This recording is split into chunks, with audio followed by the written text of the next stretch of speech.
All right, today with us we have CEO of Amex Exploration, Victor Cantore. Good to have you with us today. The first question I have for you is, what differentiates you from other exploration companies? Well, there's a few things actually. We're fully financed. We just got financed in about a month ago. So we've raised $26.65 million. That's going to be good till the end of 2025. It was done under the charity flow-through structure. So our exploration program, we have about 4 drills going right now. We're probably going to have the same amount of drills going on next year. That will give us another 60,000 meters this year and another 60,000 meters next year. That's on top of about the 420,000 meters that we've done already. So that's, it's one of, not the, but it's one of the largest exploration programs in Canada from the past and going on forward. I know there's other ones that have 10, 11 rigs on there. We have 4. That's great. Let's go a little bit deeper into the financing. I know you just had financing from Eldorado Gold, 9.9%. Can you go into more depth? How did this deal happen? Absolutely. So we had signed approximately about maybe a year ago. We had signed an NDA with them. They came into the data room. They've been looking at all the information. They've come to site. After doing their due diligence, they decided to take a 9.9% stake in the company. Again, so they've invested $15 million, which in turn they were the only investor in this financing. They're on the back end of this charity flow through. So that ended up being $26.65 million that came in. So the entire financing was done by Eldorado. We formed a technical team together with equal members from both sides. That's on top of the technical team that we've put together, and it's something that we really encourage because they have a lot of experience with high grade, low cost mining, like they have at their Lamaque mine. They have a couple of mines in Turkey and one also in Greece, which is we're looking at all the high grade mines, so they know what high grade gold looks like. And so we really encourage that they help us out and work together on this. Yeah, great deal. So now that you're well financed, you're ready to go for 2024 and 2025. And 2025, 2 years down the line. What can we expect? I know maybe PA resources. Tell us about the key milestones that are coming up. Absolutely, we will be putting out a resource calculation. Immediately following that, we actually would love to put them out both together. I think it's regulation that we have to put out the resource first and then the economic study, which in our case it'll end up being a PEA. Reason I want to put them out as close together as possible is because I do believe that it'll be a robust, a strong economic study. When you look at what's around there, there's an electrical substation which supplies the Hecla's Casa Berardi mine. And also supplies the electricity. This is hydroelectricity to the city of Normétal, which we're right next door to it. When you look at that, we're about 4 or 5 kilometers away from the actual project. Our core shack is actually in the city, so you've got electricity, you've got water, you have roads. From Toronto, we'd leave right now. We can get to site in 7.5 hours, and we could just drive around. There's lots of roads, even where the project itself is. We don't need any specialized equipment. But one of the most important things also is labor. You have human labor. You're in an old mining town. People have built houses beside a rehabilitated tailings pond, so they're pro mining. There was mining there for over 50 years, so it's basically a mining town without a mine right now. So you have that population of about 700. There are workers there that actually work at the Casa Berardi mine, which is an hour away. I'm sure they would love to work 15 minutes away, closer, 15, 20 minute away, half an hour. Yeah, let's stop driving around for nothing, right? So exactly. That'd be great. They could just walk to work or bike or something. Exactly. And then you have a if you drive south to Lassar's got an airport there. And there's about 10 to 12,000 residents there. That's so you have a pool of workers you can get from there. There's a whole bunch of little towns from Normétal to Lassar, and then you go down to Rouyn-Noranda. There's a smelter. The town itself is 42,000. I think about 42,000 inhabitants there, and there's a smelter. That's another thing that differentiates our property. We have the what we call the QF zone. It's a VMS zone. We're not putting much drilling into it, but we will announce from time to time. We will put out some drill results from there, and you have the smelter an hour and a half away. It's just an hour and a half drive away.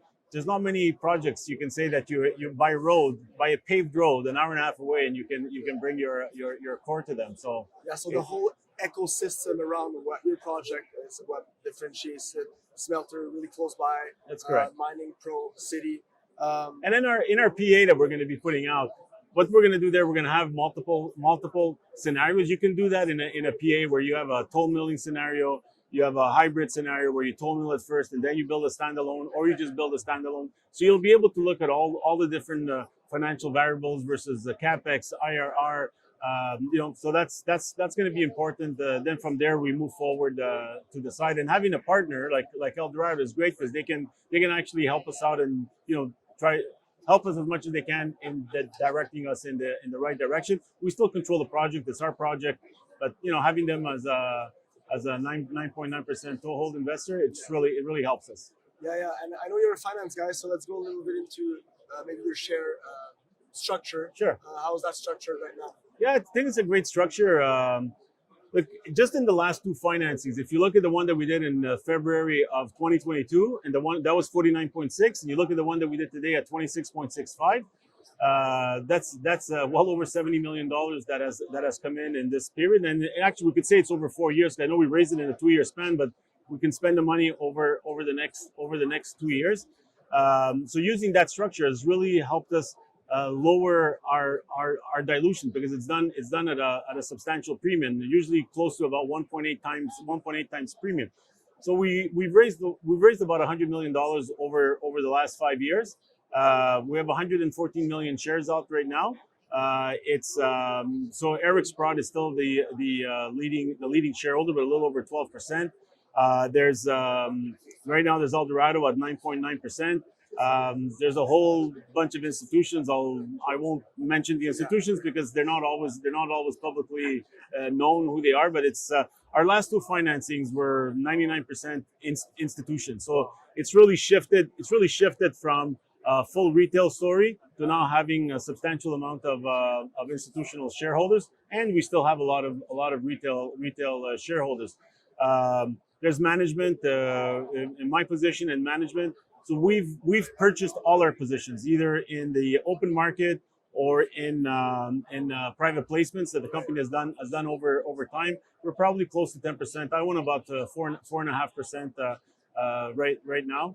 We have 5 analysts that are covering the story. Right. So it's I think we've done a great job in getting the story out. Also, that's another thing that differentiates us from the rest of the pack is that we have 5. Let me see if I can actually remember them all. I hope I don't forget one of them. I know there's Haywood, there's Canaccord, there's Laurentia, there's National Bank, and here we go. I think and the PI Financial. They're the ones who have been leading our left them for last, best for last, right? They've been leading all our latest financing. So amazing. Before we close this off, I know you've had some really high grade gold results. What classifies a result as high grade, and where does yours stand in there? So I mean, high grade. If you can announce, half an ounce results or even a quarter ounce results, it's that's quite nice. Like, so what's really been exciting lately is that we were just able to start drilling in the Gratien zone on the western side. It's an area where the Gratien was a known zone, but there wasn't much drilling being done west of that zone. And lately, we reported some really high grade results. It's starting to look really nice because we only had surface drilling back then. Now we're actually starting to go a little bit deeper. We put out 2 results not too long ago. 29 grams over 3.5 meters. That's like 3.5 meters of almost an ounce per ton. A little bit lower. We announced so this is about 140 meters vertical, more or less.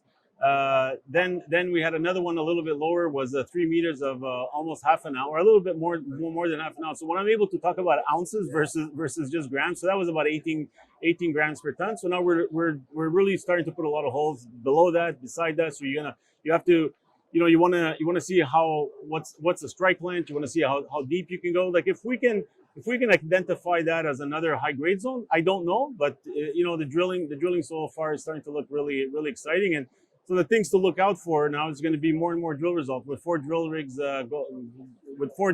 going at it, resource calculation, PA. There's a lot of news that's going to be coming out, and there's going to be 4 drill rigs now and another 4 drill rigs that are coming up.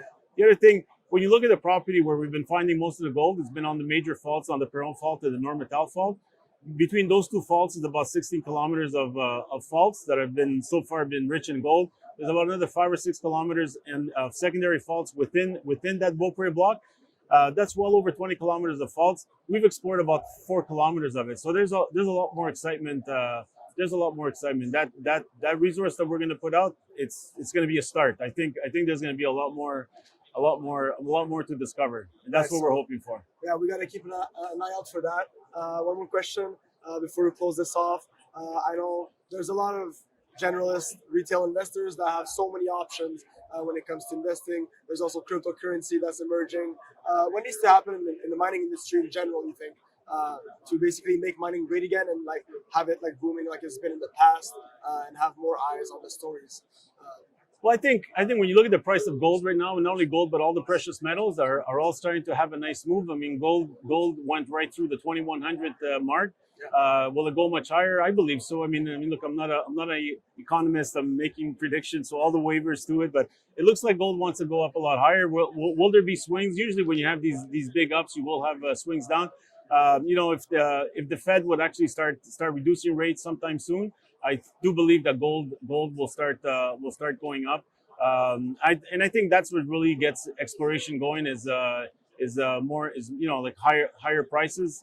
Above $2,000, the producers are making a lot of money here. Like this morning before coming to the interview, I looked at, we were at $2,125 an ounce. So I think that's gold could get back in the spotlight along with all the other. There's money to be made in every sector, but precious metals, we need prices to go up. That's what gets us to put money in the ground, drill holes, and that's how we create companies. Yeah, 100%. So Victor, good to have you on the interview. Is there anything else you'd like to add before we close this off? No, that's it. Just keep our tickers AMX and just keep watching our for news. There's going to be lots of news over the next 2 years, and there's a lot of catalysts that are going to be coming about in the next 3-4 months. Right. Yeah, we'll have their website and their social media in the comment section, caption section below. So go follow them. Go check out their presentation, their fact sheet, their website. And yeah, thanks for being with us today, Victor. Thank you very much. Thanks a lot.